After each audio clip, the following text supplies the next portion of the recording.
It's day 25, the green bin has been emptied, so it's time for us to start the third battle of the pampas grass.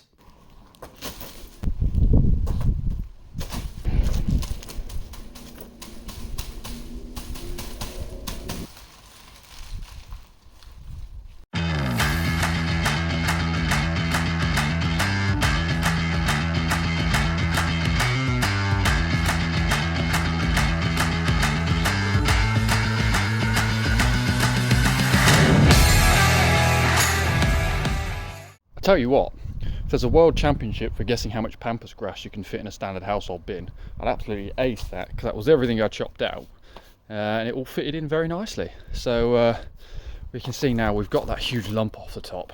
I've also just trimmed all the green branches off, so just to give it even more of a hard time trying to survive. But yeah, I'd say there's, using my newfound estimation skills of pampas grass in bin sizes, I say that's about 2.5 bins worth left there. So yeah, we may be going to reclaim some of my parents' bin, because that'll give us another bin's worth, and then we could have that down to ground in 2 weeks or so, I reckon. And then comes the fun part of seeing what to do about the roots. So far I've had set it on fire, thermite, Semtex, and pour diesel on it. Those are the options I've been given so far. So you never know, we might have to start on some chemical warfare to get rid of the rest of it. We've spent some time going back and forth with the plumber and with Elizabeth, looking at potentials for the bathrooms. If you remember in yesterday's vlog, we were looking at trying to move where the toilet was placed. Now, this is another proposal we've got after talking with the plumber. There we go, that's better, you can see what's going on now. Effectively, what we were originally trying to do is put the toilet, move this door over here and have the toilet here.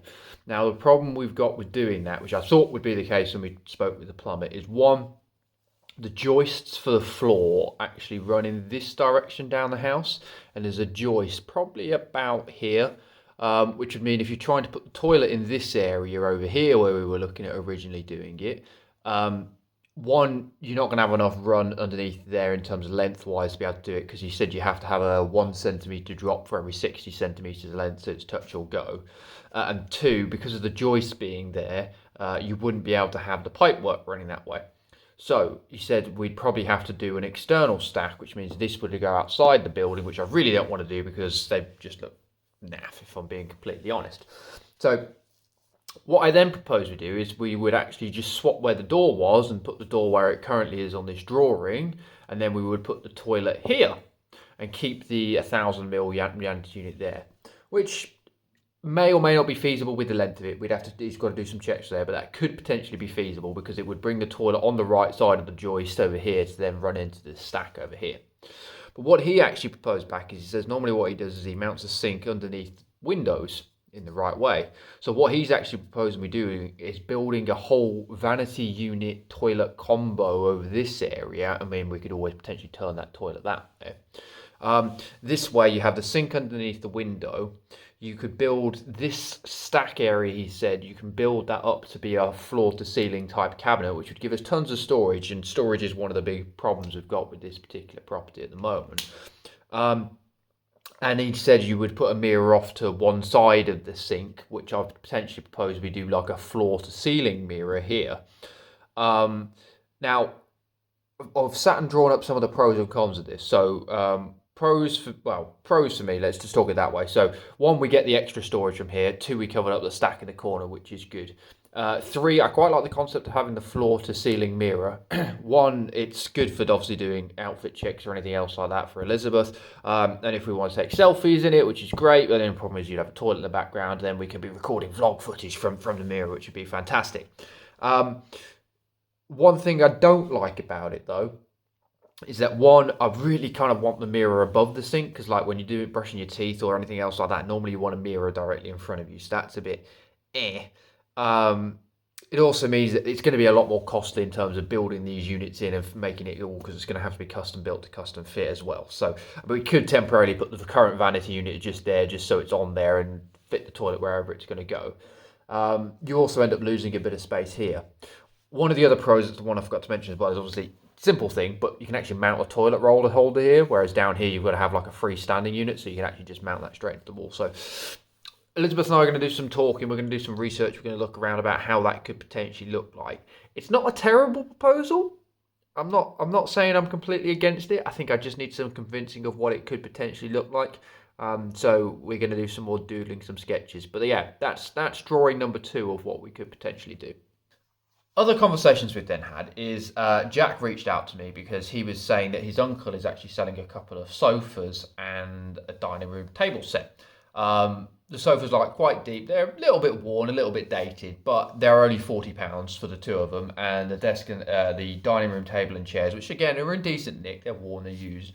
They're only £40 as well. So for 80 quid, I could get those in. Obviously, they're not going to be the long-term things we want to keep and use all the time, but they're in really good nick for what they are. And as temporary do-me-overs for the time being while we're working out everything we want to do and how to set things up, they're actually probably really good quality for doing that. I'll post some scriptures of the sofas now, which you can see here. My mate says they're comfy as absolute all kingdom come, and they're really deep to sit in, which is good. And then I'm also going to post a picture of the dining room table and chair sets on there now, which should fit nicely in the back of the living room, dining room area there. So I've committed that we're going to go do those, but he does want to try and get rid of them by next week because he's got new stuff coming in, which means I have got to hire a van, hopefully on the bank holiday, because I'm going to my sister's this weekend because I'm dog sitting Theo, and the only free day I've got to do something and then is the bank holiday Monday, but I've also got a server migration to do at work. So we've got some things to try and line up there, but hopefully we can get a van hired. I think they're about 40 odd quid just for the day. So we can hire that. So for 120 quid, we can have most of what we need furniture wise.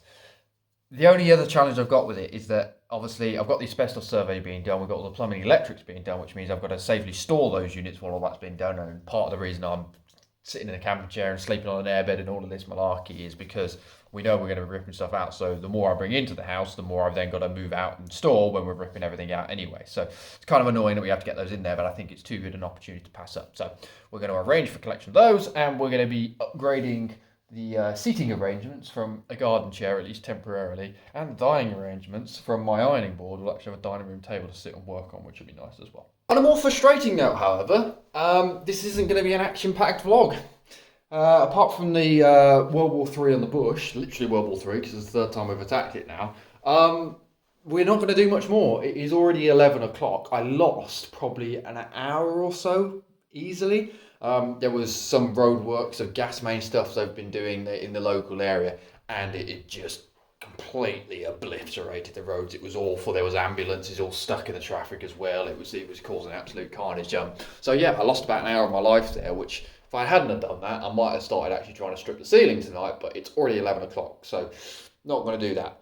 What I will do tonight though is I've got 3 days worth of vlog footage I need to catch up on editing, so we're going to sit down tonight, we're going to get all that edited, and at least then we're at a proper starting point to hopefully 1, do something more productive tomorrow, and 2, we'll be prepped and ready to do the asbestos survey on Thursday, so it's in 2 days time, which will be good. They're coming around, that's all committed to come around now at 11 o'clock, so they'll be here for 11. It'll take about an hour, and they said that it'll take 24 hours to get them into the labs and get some sort of result back, and then 3 days to process all the documentation and everything else like that to get the full result back, which will give me some ideas then about obviously what we need to do with the floor, what we need to do with the fireplace, what we need to do with the artex in the ceiling, if there is anything inside there. It just opens up a whole wealth of possibilities for projects for us to go do there, which is great. Unfortunately, obviously, as I am on the weather weekend, there's no big projects. I don't particularly want to start on the fireplace. Oh, my parents bought me some flowers as well, hence the flowers there. At least we know what's going on then, so when we do have a free weekend, hopefully weekend after next, we can maybe attack things like the fireplace, which would be good. But anyway, we're going to leave it there for the day, and I will catch you all in tomorrow's vlog.